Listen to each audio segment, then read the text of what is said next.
What is up?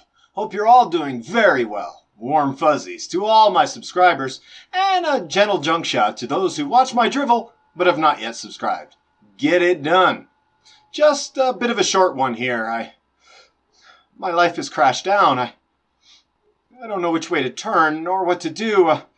The unthinkable has happened. I've been called a moron. Despite being objectively true in many areas, I feel it is a question of honor to address the moron who moronically called me a moron. So let's see why I'm a moron, and if I'm the only one.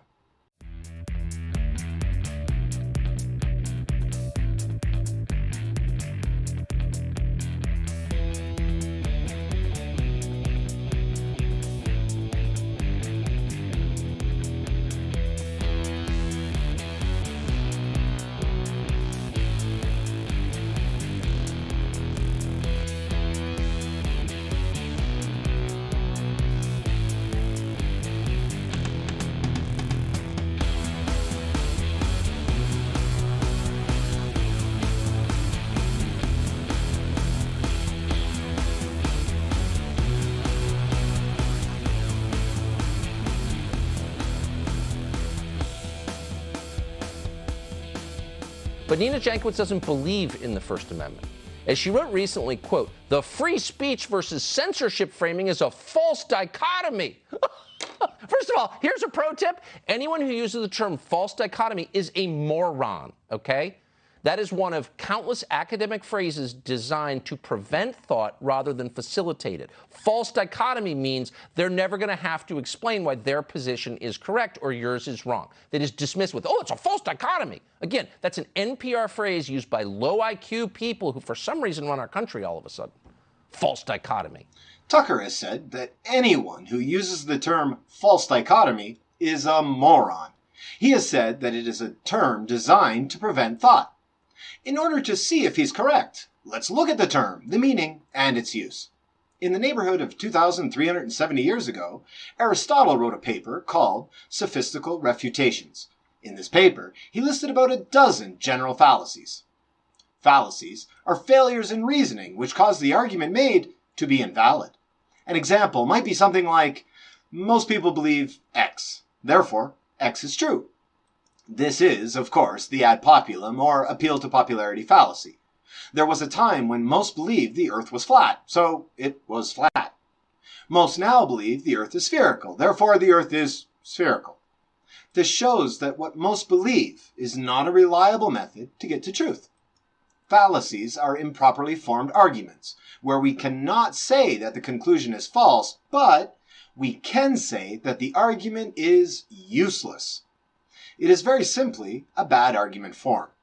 Just because most people believe X does not mean X is true. It may be true, it may be false. The reasoning here is invalid, so we cannot know either way, which is what a fallacy is. Aristotle's intent was to list these fallacies so that people could easily see when others were making bad arguments, and indeed, to teach people what bad arguments look like. I guess we could say that Aristotle didn't want to live with a bunch of morons. Although he was a great man, who the hell cares what he said, right? Let's rather focus on the truthfulness, or lack thereof, of the false dichotomy fallacy. A false dichotomy fallacy is when one gives two alternatives. This, of course, is what a dichotomy is, a binary. And it is called false because, although those are the only two choices given, in reality, there are other options. It is also known as a false dilemma, because the number of choices here is really not important.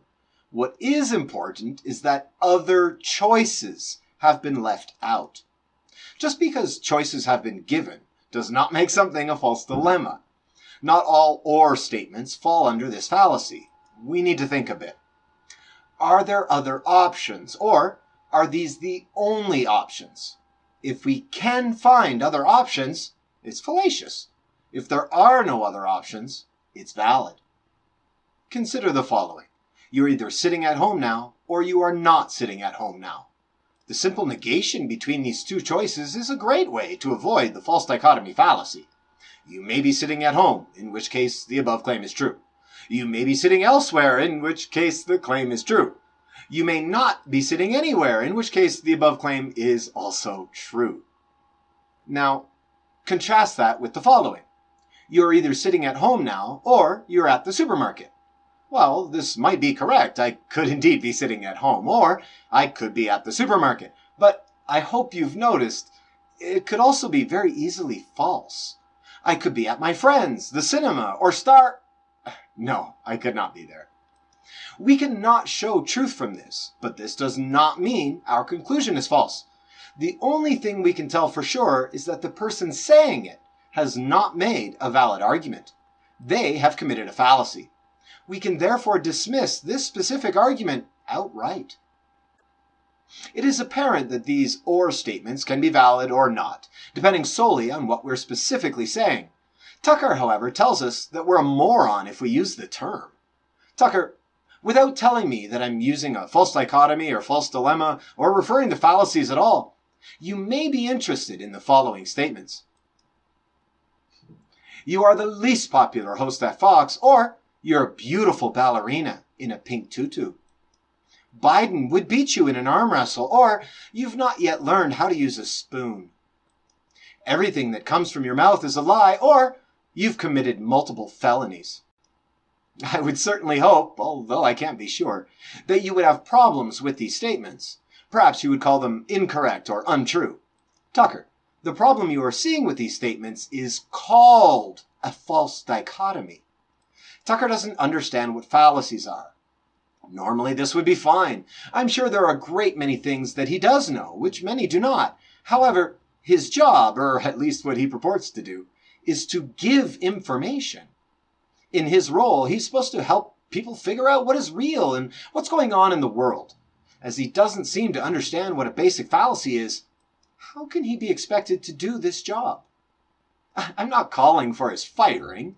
I'm pointing to what is all around us, everywhere. It's rather like me not having any legs and being recruited as a starter for Manchester United. I simply wouldn't have the required skills or abilities. So, if someone says that saying false dichotomy makes one a moron, that first person is in fact a moron, at least in terms of philosophy. You know, the fundamental nature of knowledge, reality, and existence. Let me, Tuckerize that a bit. As Tucker thinks mentioning flaws in reasoning is stupid, this in fact shows us Tucker's inability in the area of reasoning. What is a word that we use for people who have trouble reasoning? I'll give you a hint. It rhymes with Carlson. With Tucker out of the way, it is ridiculously common for people to attempt to point out fallacies which are not actually fallacies. So, is the claim fallacious or not? I did look a bit, but could not confirm the quote. According to Tucker and other sources, Nina Jankowicz, the executive director for the Department of Homeland Security's newly created Disinformation Governance Board, has claimed that the free speech versus censorship framing is a false dichotomy. So, is she right? Or is she exactly like Tucker? Someone who is showing their inability to discern truth via her ignorance or fallacious reasoning. Let's find out!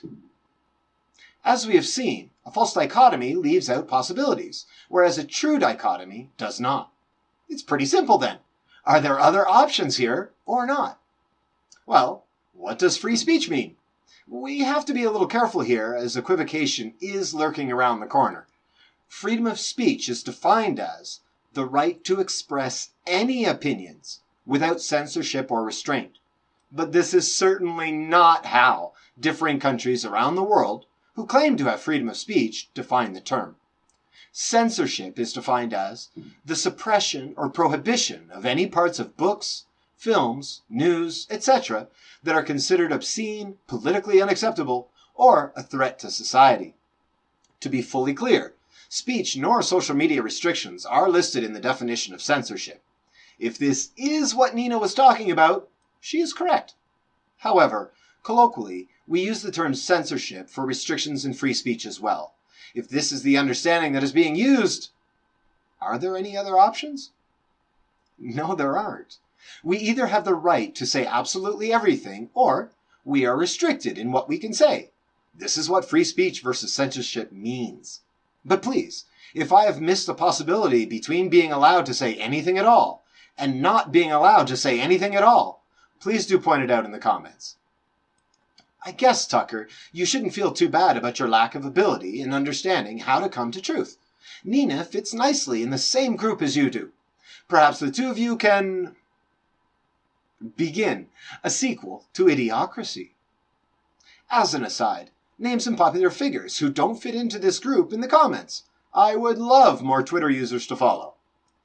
Unfortunately for us, one of these people is in charge of what is and isn't true, and the other one is in charge of informing the public about what is and isn't true. If you can't see a problem here, I'm just not sure what to tell you. It is illegal, for example, in the UK, to call for the abolition of the monarchy. This, of course, is not illegal in the US. And this is what often happens when people have the discussion about freedom of speech. They confuse the map with the place. They confuse the concept of freedom of speech with the actual practice of freedom of speech in this or that country. To the best of my knowledge, it is illegal everywhere to call for harmful actions against people. This is probably a very good idea, as an example. The case is not simple, though. A great many countries also have created laws against what they call hate speech.